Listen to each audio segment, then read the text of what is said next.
The Alpha Triplets claimed the pure-blooded Omega, a forbidden bond that changed the pack forever. Seraphine Voss arrived at Thornwood Basin on a Tuesday in October, with one duffel bag, forged transfer papers, and a story that almost held together. Almost. She had practiced it on the bus ride in the calm version, the boring version, the version where she was just a low-designation Omega from a dissolved northern pack, looking for temporary shelter, nothing interesting, please don't look too closely. She had gotten very good at boring. She had spent 15 years getting good at it. The administrative officer at the pack's front desk barely glanced at her, stamped her papers, handed her a room key on a plastic tag that said, Guest, East Block, and pointed down a corridor without looking up. Seraphine followed the corridor and breathed. The Thornwood compound smelled like pine and old stone and something underneath that she couldn't name yet, something that felt like a wound that had been bandaged too long without being cleaned. The kind of smell that settles into the walls of a place that has been hurting for years and doesn't know how to stop. She knew that smell. She had grown up inside one just like it. She saw Cale Ashvane on her third day.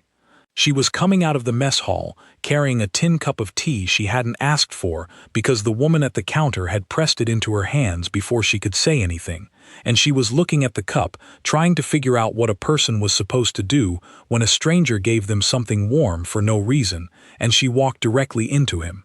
He was standing in the middle of the corridor, not leaning against the wall, not passing through, just standing there like he'd been planted, like he belonged to the building the same way the door frames did, tall enough that she only made it to his collarbone before she stopped. He looked down at her. She looked up at him. He had dark eyes that didn't move the way most people's eyes moved. They didn't scan, they didn't flick, they just settled. On her, like she was a thing worth looking at steadily for a moment before deciding what to do about her. She stepped back. He didn't step forward. He didn't say anything either, which she found strange, because in her experience people who looked at other people the way he was looking at her usually had something to say about it. He just looked, 1 second, 2, and then he kept walking, down the corridor, around the corner, gone. She stood there holding her teacup. Later she would learn that Cale Ashvane was the eldest of the Ashvane Triplets, the ruling alpha bloodline of the Vale Pack, and that the reason he said nothing was because there was nothing in the Vale Pack's entire history that had prepared him for what he was feeling in that hallway, and Cale Ashvane was not a man who spoke before he understood what he was saying. He told his brothers about it a week later.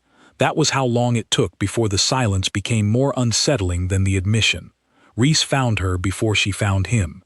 That was the natural order of things with Rhys. He found people.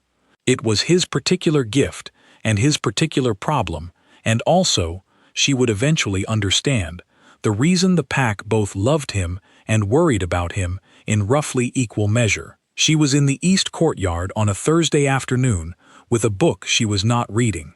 The book was open and she was looking at it, but she was actually listening to the compound, the way the pack moved through its day, the small sounds of a community existing, who shouted and who laughed and who moved quietly, who was avoiding who. She cataloged pack dynamics the way other people cataloged weather. Old habit, survival thing. He dropped down onto the bench across from her without asking. "What are you reading?" he said. "Something boring," she said. He leaned over and looked at the cover. "That's not boring. That's a history of salt trade routes in the 14th century. That's the opposite of boring. Who finds salt boring?" "I do," she said. "You don't," he said. He said it with total certainty. The kind of certainty that wasn't aggression, but was something equally hard to argue with. You've got the look of someone pretending not to find things interesting. Your face goes careful when you want to look unbothered. It's a tell. She looked at him for the first time properly. He was the kind of person whose face arranged itself around warmth, the way other faces arrange themselves around bone structure. It was the first thing you noticed. The second thing you noticed was that it was entirely real, not performance. Not social lubrication, just warmth, simple and undefended, sitting there on his face like he'd never once thought to be embarrassed about it. She decided, in that moment, that Rhys Ashvane was either the most dangerous person she had ever met or the safest. She had not yet figured out which. 32 minutes later she was still sitting in the courtyard, and the book was closed, and she was in the middle of explaining why the salt trade disrupted 3 separate monarchies, and she genuinely could not tell you how that had happened. He was laughing. She stopped, looked at him. Something in her chest did a thing it had not done in a long time, something small and unwelcome, like a joint clicking back into place. She excused herself and went back inside. Devan did not speak to her for 2 weeks. He watched her, not the way a predator watches, the way a person watches when they are assembling something, gathering information in the specific, deliberate order that allows it to add up to something useful. He watched which chair she took at meals. He watched how she held herself when loud voices entered a room. He watched her eyes find his brothers in shared spaces, one after the other, a small involuntary scan that he suspected she did not know she was doing. He formed a theory on day 9. He began testing it on day 10. Nothing overt. Small things. He rearranged the seating at pack meetings so she was positioned differently relative to the fissure, the old fracture in the pack bond, the one that went back to the war, the one that nobody talked about but everyone could feel like a bad tooth you could not stop running your tongue over. He moved her closer to it. He watched what happened. The meeting that week ran calmer than any meeting in recent memory. Elder Vason, who had not spoken a civil word to his counterpart from the northern bloodline in 3 years, managed an entire sentence without anyone's blood pressure spiking into danger. Davin sat with that for a while. Then he went to find his brothers. Here is what Seraphine Voss had not put in her transfer papers. Her parents had been killed when she was 9 years old. 3 days after Elder Marin's regional council issued the decree on pure-blooded Omegas, the one that declared them extinct by fiat, politically convenient, sign here, problem solved. Someone had come to the house where her parents lived and made sure the decree was accurate. She did not remember much of it.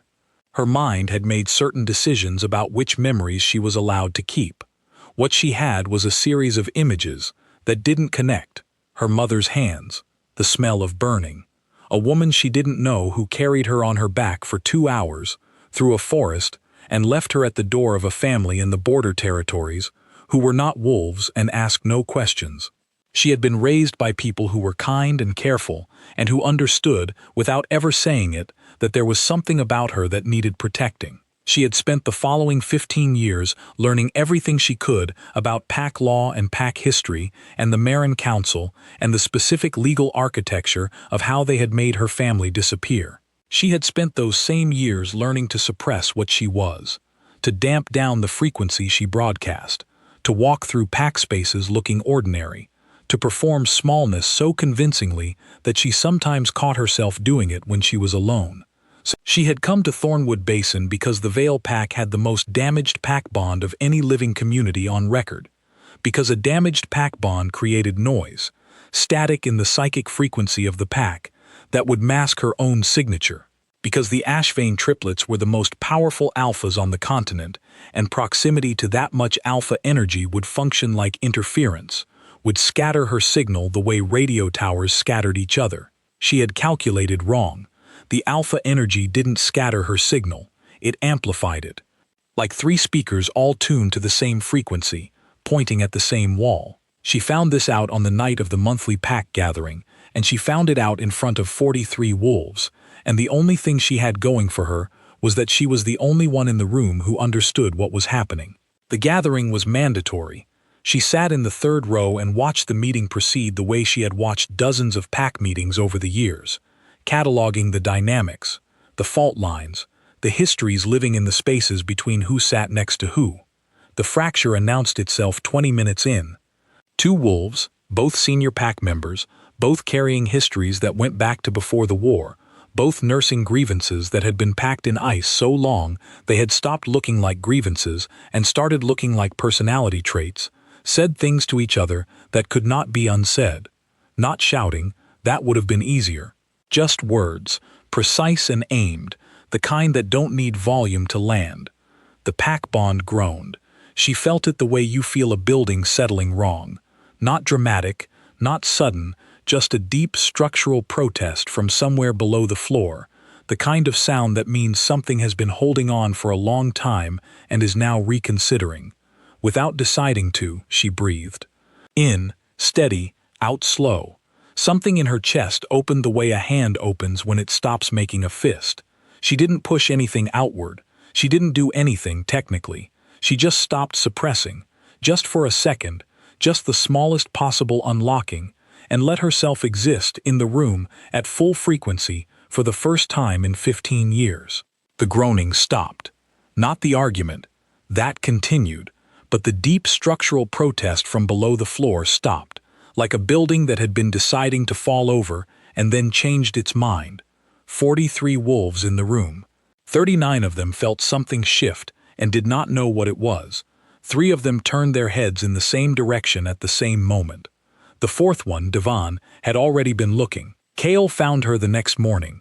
She was in the east courtyard again. Not with a book this time. Just sitting, her hands around a cup that had gone cold, looking at the way the October light came through the trees at the ridgeline and turned everything briefly gold before the cloud cover closed it off again. He sat down across from her without preamble. She had noticed, in the days she'd been watching the compound, that Cale Ashvane did not do preamble. He also did not do small talk, social niceties, or the particular human habit of circling a difficult thing several times before approaching it. "I know what you are," he said. She looked at him. He looked back.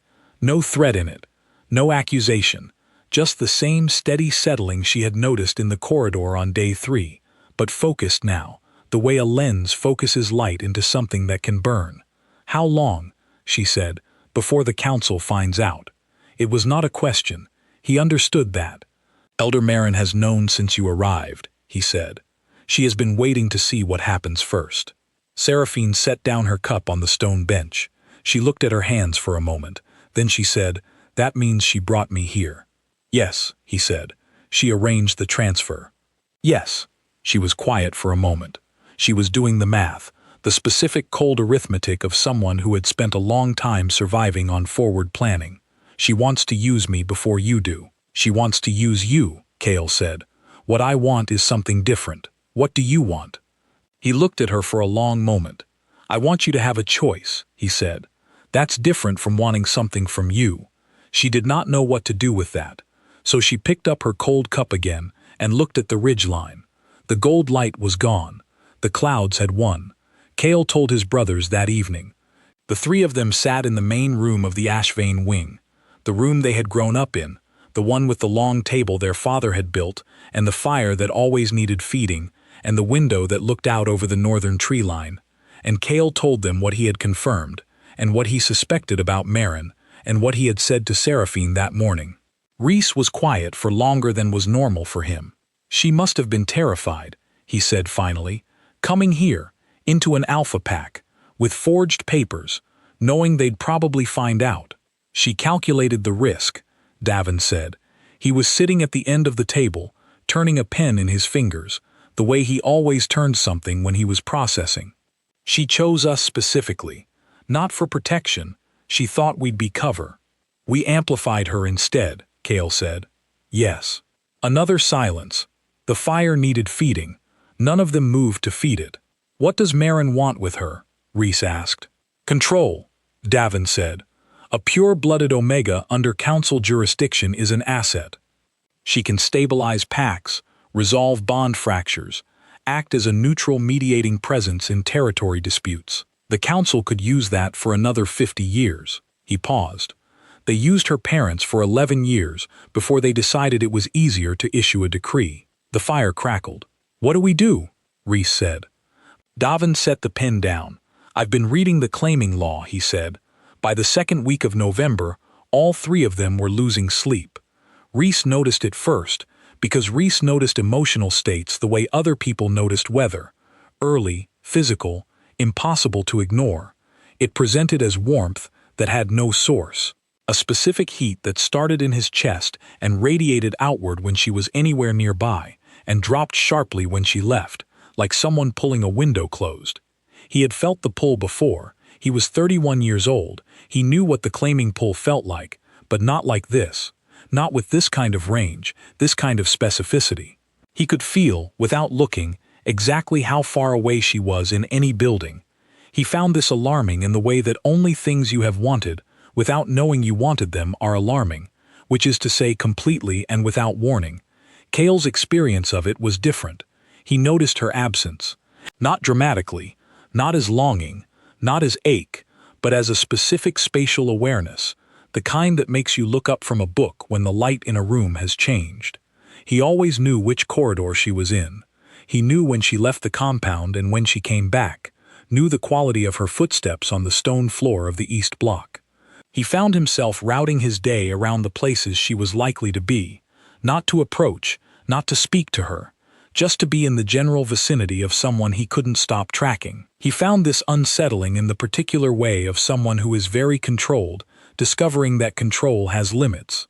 Devon felt it as clarity. And Devon, who had spent his life developing his own clarity, recognized the feeling of something external, producing it in him, and found it deeply suspect. Near her, his thoughts ran straighter. Problems that had been sitting at angles in his mind for weeks arranged themselves into solvable geometry. He slept better. He ate more. His baseline level of tension, which he had always assumed was simply the factory setting, dropped by at least 30%.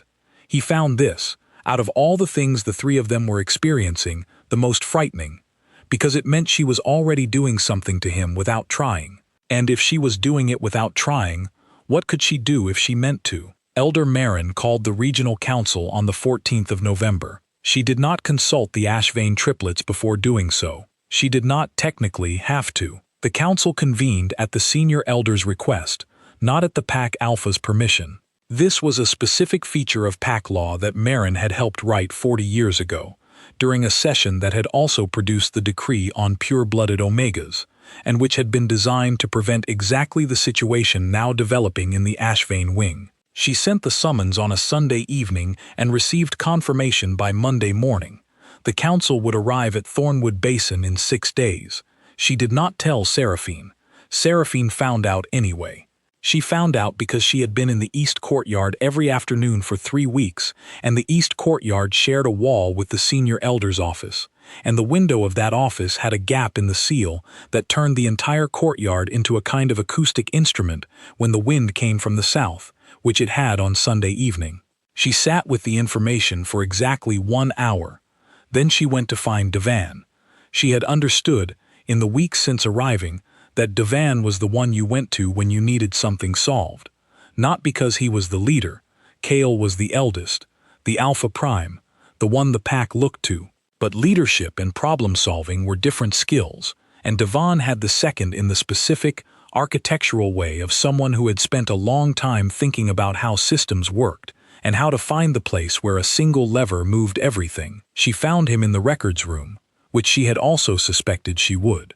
Marin called the council, she said. 6 days, he said, without looking up. You already knew. I knew she would. I've been waiting to find out when. He finally looked up. His eyes moved over her face with the same quality they always had. Calibrating, measuring, not unkind but relentlessly attentive. How much do you know about the emergency Omega jurisdiction provision? Enough, she said. It was written to let the council assume guardianship of any Omega whose status represents a risk to pack stability. It's never been used. It was written by the same session that issued the decree. She paused. Marin's session. Correct, he said. Do you know why it's never been used? Because there were never any Omegas left to use it on. Partially. He turned the book he'd been reading toward her. The other reason is this. He pointed to a paragraph near the bottom of a densely printed page. 4 words in a subsection on inheritance bonds. An Omega under active claim cannot be placed under council jurisdiction. The claim supersedes the provision. It was a compromise between 2 factions at the original session. One faction wanted council control, the other wanted alpha primacy. This was the middle ground. It's been sitting here for 40 years doing nothing because there were no Omegas to claim. She looked at the 4 words. Then she looked at him. A triple claim, she said, has no precedent, he said, but it is not prohibited. The law says nothing about number. Devon. She sat down across from him. If I accept a claim, any claim, I am still trading one kind of control for another. Council control or alpha control. Those are not the same thing, but they're not entirely different either. He met her eyes. I know, he said, which is why I am not going to make the argument that you should accept it. I'm going to make the argument that you should know it exists, and that the choice is yours to make, and that if you make it, we won't use it as an excuse to make any other decisions on your behalf. She studied him for a long moment. Does Cale know you're saying this to me? Cale told me to say exactly this, he said. Word for word, I'm better at delivering it. He closed the book. Reese wanted to come himself. We told him no. She almost smiled. She caught herself. Why? Because Reese would have made it sound like a rescue, Davin said. And it isn't. It's a choice. Those are different things. They gave her one night. She spent it in the east courtyard, which had become the place she did her thinking, sitting on the stone bench with a blanket she had taken from the guest block folded around her shoulders, looking at the ridgeline where the pine trees stood against the sky like ink marks. She thought about her parents. She thought about the woman who had carried her through the forest. She thought about the border territory family who had asked no questions and given her a bedroom with a blue ceiling and called her by a shortened version of her name because the full version was hard for them to pronounce. She thought about 15 years of practicing smallness, of learning to go still, of watching her own back in rooms where nobody knew what she was. She thought about Cale in the corridor on day 3, slowing down and then not saying anything, not because he didn't have something to say, but because he was waiting until he understood it. She thought about Reese on the bench, saying you don't find it boring, like it was simply a fact about her that he had no particular investment in, but was also not going to pretend wasn't true. She thought about Devon saying those are different things, like the distinction between rescue and choice was the most important thing in the conversation, which she suspected it was, which she suspected he knew she suspected. She sat there until the temperature dropped below the blanket's usefulness. Then she went inside. She slept. She had not expected to sleep. In the morning she found Reese in the main corridor outside the mess hall, and she said yes, and she watched something happen in his face that she was not sure she had words for yet. A kind of settling, the same word she had used internally for Cale's eyes on day 3. Settling, like something that had been held at tension releasing into its natural position. He said okay in a voice that did not quite work, cleared his throat, said it again. Okay, she said back. The acknowledgement, the first stage of claiming under PAC law, required 4 senior witnesses and a verbal confirmation in front of the PAC record. They did it that afternoon. All 3 brothers stood with her in the records room. The 4 senior witnesses, none of whom were Marin, which Davin had arranged carefully, stood along the wall. The PAC recorder, a quiet older man who had been doing this job for 22 years and had never once seen anything like what was happening in front of him, opened the record book to a new page and wrote the date. Cale spoke first. He spoke the way he did everything, without decoration, without ceremony, in the plainest possible words, which somehow made it heavier than ceremony would have. Reese spoke second. He had clearly been practicing what he wanted to say, and just as clearly had forgotten all of it, and what came out was simple and real and entirely him. Davin spoke last, his eyes on Seraphine, his voice even, the words precise, but his hands, she noticed, were not quite still. She spoke. The recorder wrote. Word reached Elder Marin within the hour. She moved the council's arrival forward by 3 days. 7 council representatives arrived at Thornwood Basin on a gray Wednesday morning that felt like a warning. They came in 3 vehicles, and they wore the kind of faces that had practiced neutrality until it looked like stone, and they were led by Elder Marin, who had the specific demeanor of someone arriving to solve a problem they had already diagnosed and were mildly impatient about addressing.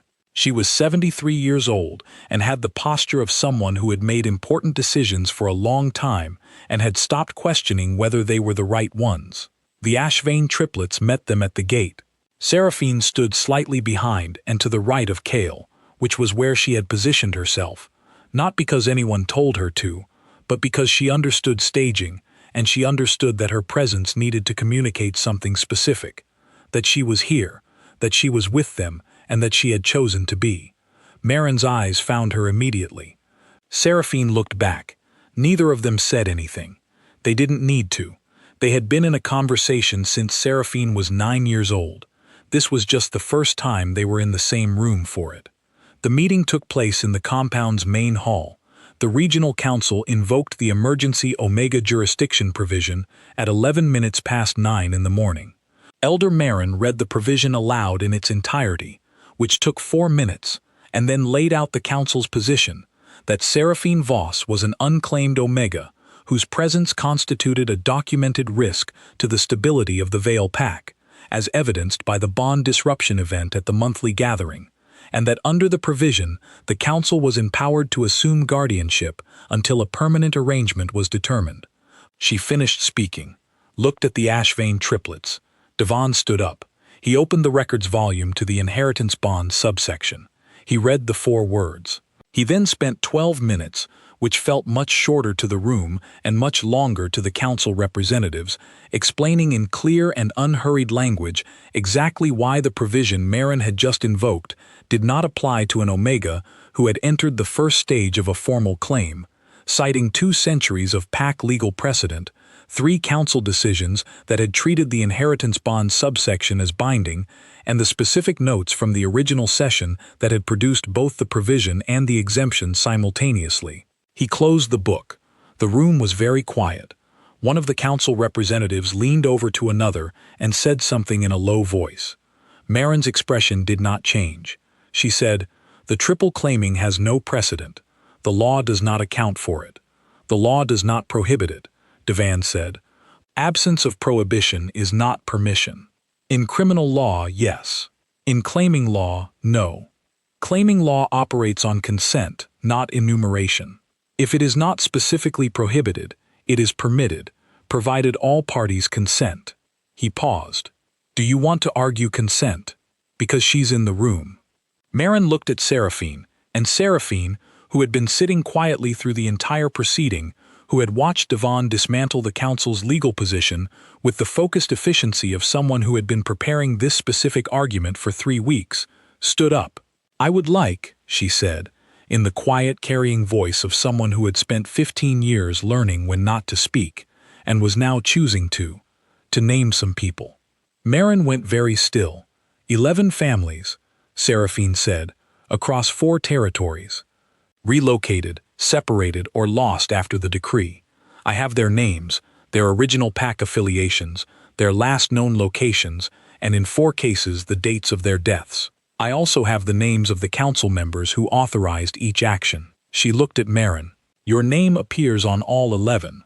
The room stopped being quiet in a different way. "I have been watching for 30 years, Marin said, and for the first time her voice had something human and tired in it, something that had been carrying something too long. "So have I," Seraphine said. "I've just been watching different things." The second stage of the claiming took place in the main hall 3 hours later, after the council had withdrawn to deliberate and the pack had gathered, all 43 of them. It was not supposed to be a public event.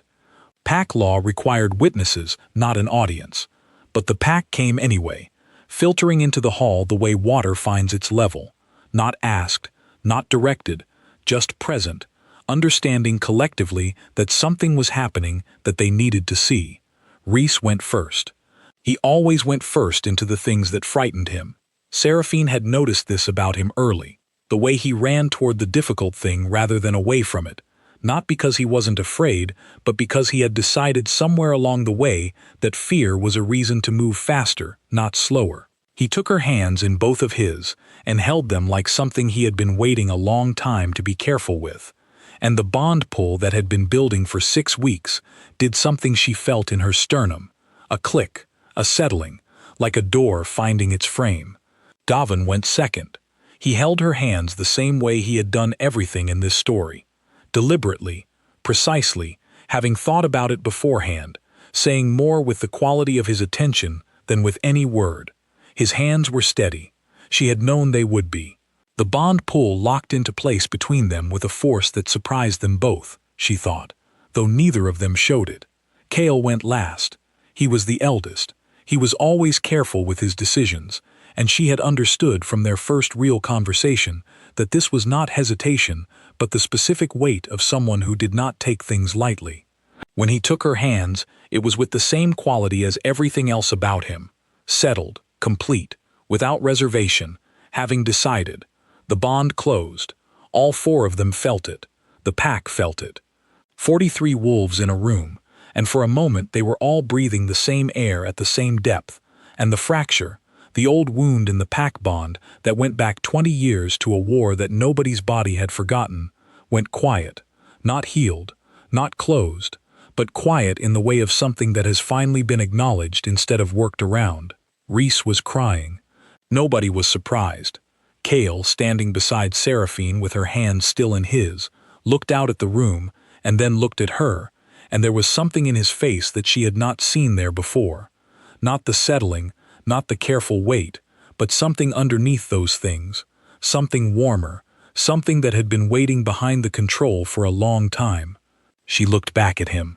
In the back of the room, Elder Marin stood very still, and then she turned and walked out, and no one stopped her. The council ratified the triple claiming 2 days later. Not enthusiastically. 3 representatives voted against, which was noted in the record and meant exactly nothing under the law, as Devon had laid it out.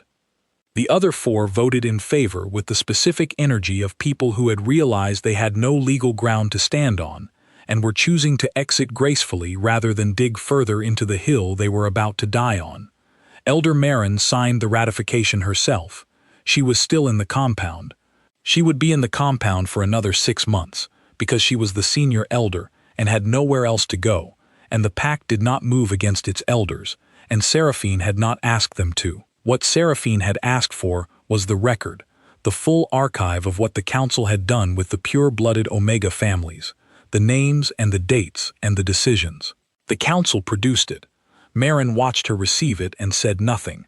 Seraphine watched her back and also said nothing. They were done talking past each other. They were done talking. The pack bond did not heal. She had never promised it would. She had never implied it. She was not a solution. She was a person, and what she could do was exist in the compound at full frequency without pretending to be something smaller. And the pack, which had been working around a fracture for 20 years, bracing against it, organizing its daily life around the shape of a wound, could now stop doing that. Could now simply live in a place that had a wound and didn't need to keep the secret of it. That was not the same as healed, but it was better than it had been. There was a morning in late November, 3 weeks after the ratification, where she woke up early and went to the east courtyard, and the light came through the pines at the ridgeline and turned everything briefly gold, the way it had on her 3rd day, the way it kept doing every clear morning, regardless of what was happening underneath it.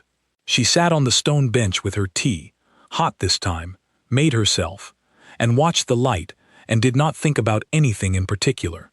Reese found her, because Reese always found people.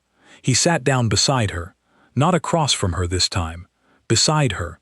He didn't say anything, which was unusual enough that she looked at him, and he was looking at the ridgeline the same way she had been. "I found out," he said, "that the woman who carried you through the forest, she was a pack runner. She's still alive. She's in a coastal territory 200 miles south of here." Seraphine was quiet for a moment. "I know," she said. He turned to look at her. "I've always known," she said. "I just wasn't ready to go back there yet." He nodded. He looked at the ridgeline again. "Whenever you're ready," he said, "we'll come with you." She looked at her tea. The gold light stayed a little longer that morning before the clouds moved in. The 3rd stage of the claiming, the witnessed vow, took place on a quiet morning 11 days later. No ceremony, no crowd. The 4 senior witnesses stood along the wall of the records room, the same witnesses as before, and the recorder opened the same book to the next page. They stood in front of the book and said the words. The words were old enough that parts of them were in a form of the language that nobody actually spoke anymore, translated phonetically into something that sounded a little like a prayer, and a little like a contract, and a little like something else entirely, something that didn't have a category, something you had to feel rather than name. Reese cried again. This time Seraphine handed him a handkerchief, which she had brought specifically, having correctly predicted the situation. He laughed through it. She let him. Cale held her hand through the entire proceeding, which surprised everyone who had been paying attention and thought they understood him, and also did not surprise anyone who had been paying more careful attention. Devon said the words with his eyes on her face the whole time, and she said hers back, and when the recorder closed the book, Devon let out a breath that she suspected he had been holding for approximately 3 months. That evening, Devon opened the eastern wing. It was the wing that nobody discussed, the wing with the locked door and the keys that only he had, the wing that had been generating a specific kind of silence from the moment she had noticed it on her first walk through the compound, the silence of something that is being kept, not hidden. She had wondered about it. She had not asked. Now she followed him down the corridor, and he unlocked the door, and the smell that came out was old paper and cedar, and something that caught in her throat. Not grief exactly, but the room that grief had been sitting in, waiting. Inside, rows of shelves, files, boxes, records going back 40 years, each one labeled in careful handwriting she did not recognize. Families, names, locations, histories. Every pure-blooded Omega family that the council decree had touched. All of them. "You've been keeping them," she said. "Our father started it," he said. He didn't agree with Marin's council. He didn't have enough power to stop them. He kept the records instead, because he believed someone would eventually need them. He stopped. "You needed them. You already had some. Now you have all of it." She stood in the room for a long time. She walked along the shelves and touched the files, one after another, the way you touch things you were told no longer existed. Her family's file was there. She had not expected it to hurt the way it did. A specific, clean pain, not ragged, not overwhelming, just clear and present and deserved. She put it back on the shelf. Not tonight. Tonight she just needed to know it was here. Devon was at the desk, already working, because Devon was always already working. She stood in the doorway and looked at him and at the room behind him. "What do you intend to do with all of this?" she asked. He looked up. "Whatever you want to do with it," he said. "They're your records, your people." She thought about 11 families, 4 deaths, 30 years of a decree sitting in law like a stone in a river, everything having to move around it. "We'll start with finding the ones who are still alive," she said. He picked up a pen. Outside, the pack compound settled into its evening. 43 wolves moving through their routines, the mess hall lit up warm, voices in the corridors, someone laughing near the fire, the old fracture quiet for now, not healed but quiet, the way an old wound is quiet when the body it lives in finally stops pretending it isn't there. Inside the eastern wing, Davin wrote the first name. Seraphine watched him. The pack, outside, breathed.